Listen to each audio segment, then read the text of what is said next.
प्रेम, जिव्हाळा, विश्वास या गोष्टी फक्त शब्दात नको तर त्या कृतीत असायला हव्या, तेव्हाच त्या सत्कारणी लागतात. आणि याचंच एक उत्तम उदाहरण म्हणजे प्रणिता तुकाराम तपकिरे. प्रणिता तपकिरे मॅडम ज्या आहेत त्या मुलांशी संबंधित काम करतात.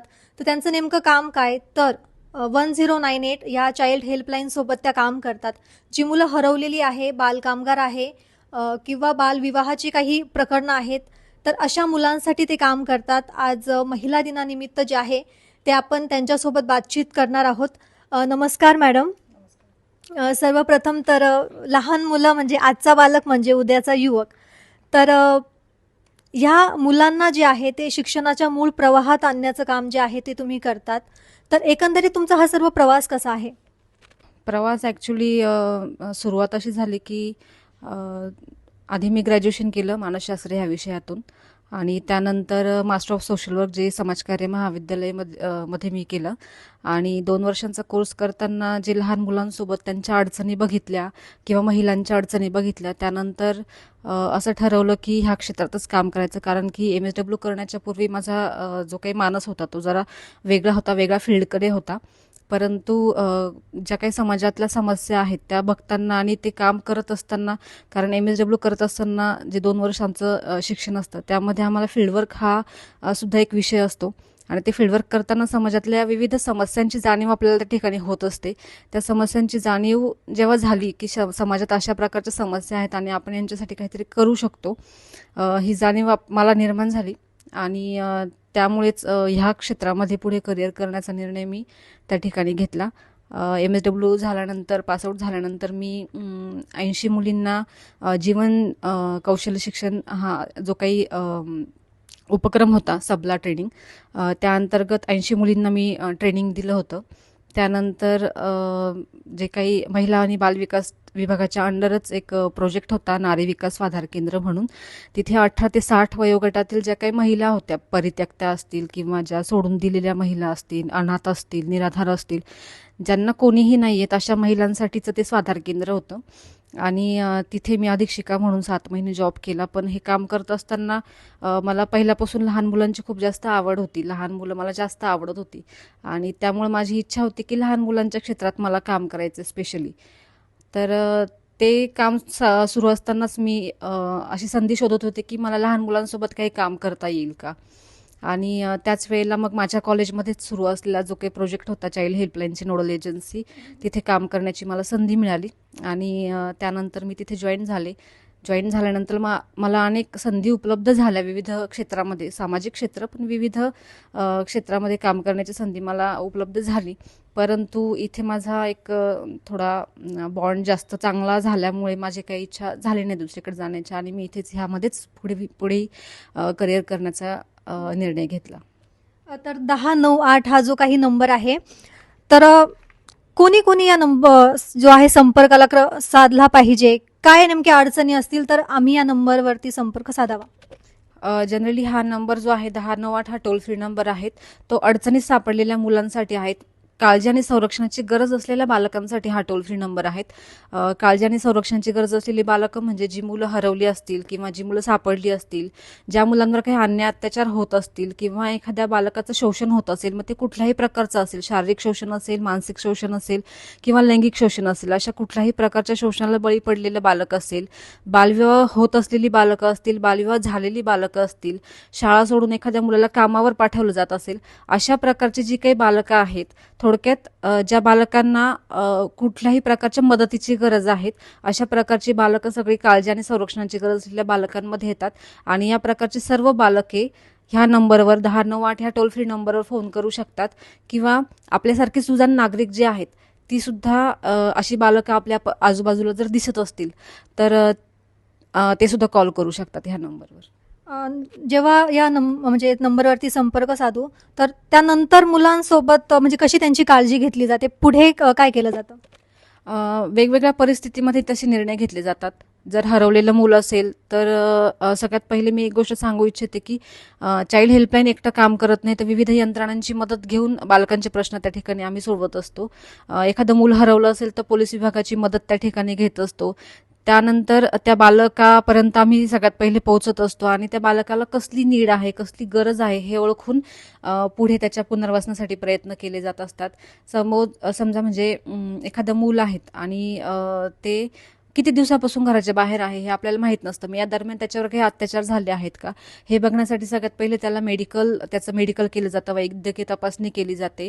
त्यानंतर त्याचं जेवण खावण असेल, त्याला निवाराची व्यवस्था असेल, ह्या सगळ्या सोयीसुविधा प्रोव्हाइड केल्या जातात आणि त्यानंतर त्याच्या पालकांचा शोध घेऊन त्याच्या पालकांपर्यंत त्याला पोहोचवलं जात असतं. आणि एखाद्या बालकाच्या आईवडिलांचा किंवा पालकांचा शोध जर नाहीच लागला तर त्याचा पुढे बालकल्याण समिती निर्णय घेते. पुढे जर कधीच लहान बाळ असेल तर त्याला पुढे दत्तक विधानसाठी सुद्धा रेफर केलं जातं आणि मोठी मुलं असतील तर त्यांचं शैक्षणिक किंवा इतर सर्वांगीण त्याचं काही पुनर्वसन आहे त्याच्यासाठी प्रयत्न केले जात असतात. नाशिकमध्ये आता तुम्ही जवळपास 12 वर्षांपासून काम करत आहात, तर नाशिकमध्ये लहान मुलांच्या बाबतीत कशा प्रकारच्या समस्या तुम्हाला अधिक जाणवतात? जास्ती करून ज्या काही समस्या आहेत त्या बालविवाहाच्या संबंधित खूप जास्त आहेत आणि आपल्याला असं वाटत असतं की बालविवाह आता नष्ट झालेले आहेत किंवा बालविवाह आता होतच नाही किंवा बालविवाह हा फक्त गावांकडे होणारा विषय आहे, शहरात नाही येत, असं अजिबात नाही येत. अजूनही बालविवाह खूप जास्त मोठ्या प्रमाणात होत आहेत आणि शहरात सुद्धा तेवढ्याच प्रमाणात बालविवाहाची संख्या आहेत. त्याच्यामुळे आमच्याकडे येणारे जे काही कॉल आहेत तर त्यामध्ये बालविवाहाचं प्रमाण खूप जास्त आहेत आणि त्या खालोखाल काही विषय असतील तर ते कौटुंबिक आहेत, म्हणजे आईवडिलांचे दोघांचे वाद असतात आणि त्यातून मग मुलांना होणारा त्रास. तर या अनुषंगाने आमच्याकडे जास्तीत जास्त केसेस येत असतात. तसं पाहायला गेलं तर फील्डवरती जाऊन हे काम करायचं असतं, त्यामुळे चॅलेंजिंग आहे. तर मग त्याबद्दल काय सांगाल? कुटुंबाचा मग कसा सपोर्ट मिळतो? ॲक्च्युली मी हे सगळं जे काही काम करते आहेत तर त्याच्यामध्ये माझा कुटुंबाचा सगळ्यात मोठा सपोर्ट आहे आणि त्यामुळेच मी हे करू शकते आहेत. कारण की आमचं फील्ड असं आहे की कोणीही अरे काय काम करते हे, बालविवाह, लोकांचे लग्न मोडते आहेत आणि लैंगिक शोषण म्हणजे असा विषय तर असा आहे की आपल्याकडे तोंडातून शब्द जरी उच्चारला तरी खूप जास्त त्याचा बाऊ केला जातो किंवा वेगळ्याच दृष्टिकोनातून बघितलं जातं. तसंच यापूर्वी मी जे काही सोशल फील्डमध्ये काम करत होते त्यावेळेला मला ज्या काही वारांगना आहेत, देहविक्री करणाऱ्या महिला, यांच्यासोबत सुद्धा माझं काम पडत होतं, करत होते मी त्यांच्यासोबत सुद्धा. तर कुठेतरी वेगळ्या दृष्टिकोनातून ह्या सगळ्यांकडे बघितलं जात असतं, पण माझ्या आईवडिलांनी ह्याच्यामध्ये किंवा माझ्या फॅमिलीने खूप मोठा सपोर्ट केला आहे आणि त्यामुळं मी खूप चांगल्या पद्धतीने हे काम या फील्डमध्ये करते आहेत. 12 वर्षांचा प्रवास होता, तर काही गोष्टी अशा असतात, प्रकरणं अशी असतात, केस अशा असतात की ज्या मनाला लागतात. अशी तुमच्या आयुष्यात कुठला तुम्हाला तो प्रसंग जाणवला का? निश्चितच ॲक्च्युली खूप बऱ्याचशा केसेस आहेत अशा की ज्या खूप मनाला लागलेल्या आहेत. त्यामध्ये बालविवाहाचीच एक केस आहेत. त्यामध्ये मी स्वतः हस्तक्षेप केला होता आणि मी स्वतः त्या ठिकाणी प्रत्यक्ष उपस्थित होते. खूप वाईट वाटत होतं की अगदी गरिबीची परिस्थिती होती, घराच्या बाहेर मंडप पडलेला होता आणि त्या मुलीचं लग्न त्या ठिकाणी 2 दिवसांनंतर होतं आणि ते विवाह आम्हाला थांबवायचा होता. आईने सांगितलं होतं की मुलीचे वडील वारलेले आहेत आणि त्यामुळं तिचं जी काही जबाबदारी ती माझ्या एकटीवर आहे. त्यानंतर आमचा गावाकडचा परिसर आहे त्यामुळे गावातील लोक एकट्या बाईकडे किंवा एकट्या मुलीकडे, वडील नाहीये घरामध्ये, त्याच्यामुळे वेगळ्या नजरेने किंवा वाईट नजरेने बघतात आणि तिच्या सुरक्षिततेसाठी म्हणून मी तिच्या आत्याच्याच मुलाशी तिचं लग्न लावून देत आहेत आणि हे सगळं मला समजतं आहेत. मुलीला पण समजवलं होतं. मुलगी खूप हुशार होती, तिला 10वीला सुद्धा खूप चांगले मार्क मिळाले होते त्याच्यामध्ये. तर तिला सुद्धा आम्ही समजवलं, तिला सुद्धा ह्या गोष्टी पटत होत्या, पण तिचं सुद्धा हेच म्हणणं होतं की उद्या माझ्यासोबत जर काही घडलं तर त्याला जबाबदार कोण नसणार आहे किंवा काय. किंवा त्यानंतर आम्ही मुलीचं काउन्सिलिंग केलं, तिच्या आईचं सुद्धा काउन्सिलिंग केलं.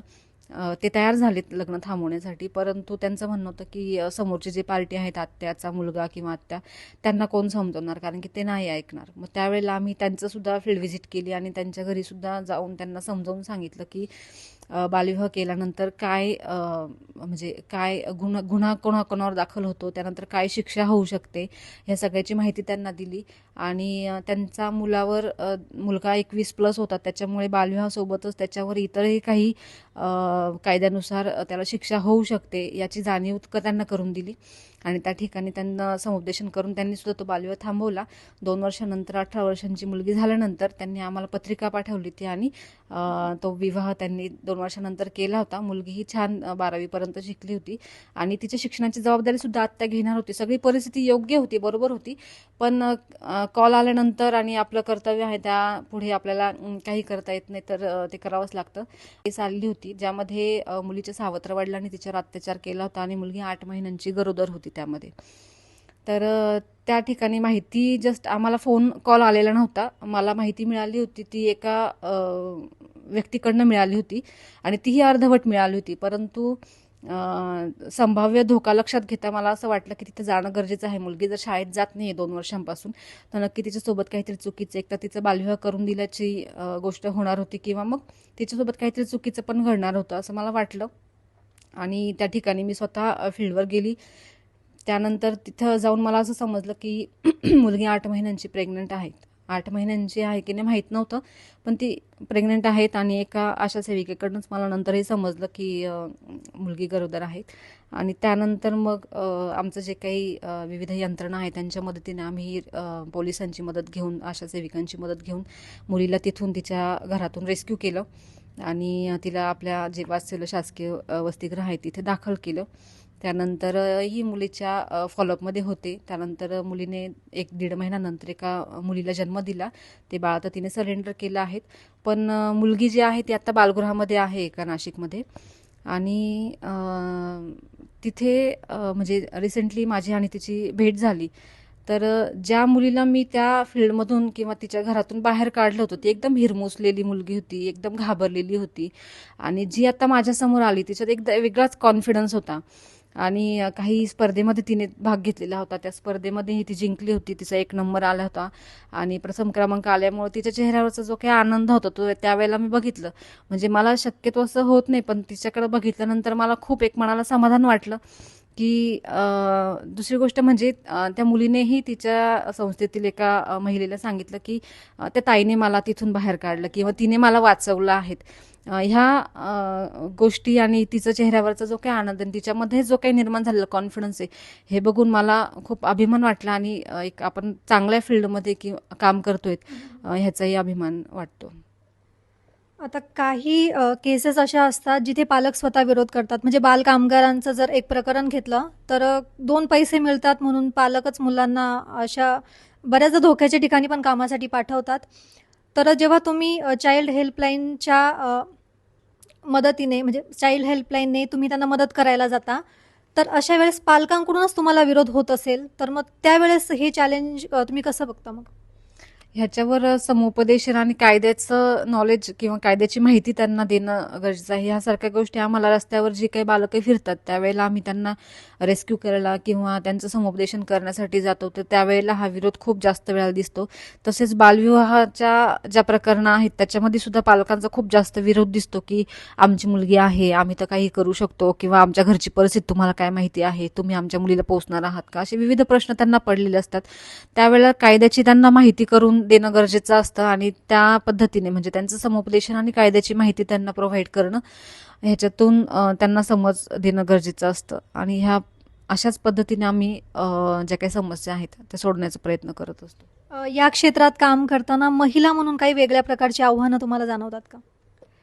सुरुवातीला काही आल्यात अडचणी, परंतु आता तशा काही अडचणी जास्त काही वाटत नाही की महिला म्हणून. उलट मला असं वाटतं की महिला म्हणून सगळीकडे सपोर्टच मिळत असतो. बऱ्याच वेळेला काही शासकीय कार्यालयांमध्ये काम असतात किंवा मुलांचे प्रश्न सोडवण्यासाठी विविध यंत्रणांची मदत घ्यावी लागत असते, तिथे सुद्धा खूप जास्त लवकर ह्याच्यामध्ये सपोर्ट मिळत असतो. त्यामुळे मला विशेषतः असं काही अडचण याच्यामध्ये नाही जाणवली. तर चाइल्ड हेल्पलाईनच्या वतीने तुम्ही काय संदेश देऊ इच्छिता? अशा प्रकारची कुठलीही बालकं जर तुम्हाला दिसत असतील ज्यांना मदतीची गरज आहे, काळजी आणि संरक्षणाची गरज आहे, हरवलेली बालकं असतील, सापडलेली असतील, बालविवाह होत असतील दिसतील, कुठल्याही प्रकारचं शोषण त्यांच्यावर होत असलेली बालकं जर तुम्हाला दिसत असतील, तर आमच्या 1098 या टोल फ्री नंबरवर फोन करून तुम्ही कळवा. आम्ही निश्चितच त्या बालकांची मदत त्या ठिकाणी करू. बाजूला देखील जर कुणी लहान बालक बालकामगार असेल किंवा लैंगिक अत्याचाराने त्रासलेला असेल किंवा इतर काही अनेक समस्या असतील, तर तुम्ही 1098 या चाइल्ड हेल्पलाईनवरती बिनधास्त कॉल करू शकता. ही टीम संबंधित बालकाशी असेल किंवा बालकाच्या पालकांशी असेल, ती संपर्क साधते, संवाद साधते आणि जो त्रास त्या बाळाला होत आहे किंवा त्या किशोरवयीन मुलाला होत आहे, तर त्या त्रासापासून त्याची मुक्तता करण्यासाठी चाइल्ड हेल्पलाईन जी आहे ती तत्पर आहे. कॅमेरामन आकाश भालेरावसह मी वैष्णवी सांगळे, नाशिक.